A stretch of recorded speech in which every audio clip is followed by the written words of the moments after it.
সভ্যতা কিসের সভ্যতা, এটা তো কসাইখানা। এখানে মানুষের মাংস নিয়ে চলে শকুনের রানা গোনা। ছত্রিশগড় থেকে কেলো দূরত্বের এই পথা, রক্তে কালিতে লেখা হলো একজন দুছপম শপথ। অফিসর নাবিউর রাপ বলছে রে সবাই একটু শুনো, অসহায় মুখ ফোলা চোখ রক্তে মাখা গাল, একদল জানোহার ঘিরে ধরেছে পেতেছে মরণ জাল। শ্রমিকের চামড়া চিরে নিচ্ছে সন্দেহের ওই নখ, মানুষের কান্না শোনা রাজ পিশাচদের শখ। বলল কুত্তার বাচ্চা বাড়ি তোর কোথায়, বাংলাদেশি তুই এই বলে লাথি মারে মাথায়। প্রতিটা আঘাতে শব্দে কাঁপে থর থর মাটি, নরকের দরজা খুলেছে আজ সব মায়া দয়া ঘাটি। গন পিটুনি নয় এটা ঠান্ডা মাথার বলি, মজুরের রক্তে ভাসছে আজ অন্ধ গলির গলি। তোর আঙুলে লেগে রক্ত, তোর চোখে হিংস্র জেদ, পশুর পেরে ইউলাসে নেই কোনো ভেদাভেদ।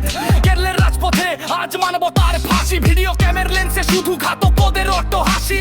ছত্রিশগড়ের সেই ঘর আজ শোকে স্তব্ধ ফাপড়, তার ঘামে ভেজা জামাটা এখন রক্তের চাদর। চুপ করে আছিস কেন ওরে ওরে ভণ্ড সমাজ, মজুর মরলে দোষ নেই এটাই কি তোদের কাজ? মান যখন তামাশা দেখে পুলিশ যখন দ্রুত, তখন তেরের ওই মুখোশগুলো আগুনে পুড়িয়ে লুটো। তোর ঘরে উনুন জ্বলে সেই শ্রমিকের হাত ধরে, তোর হাতেই আছে শ্রমিক কাতরে কাতরে মরে। ধিক্কার ধিক্কার এই নরখাদ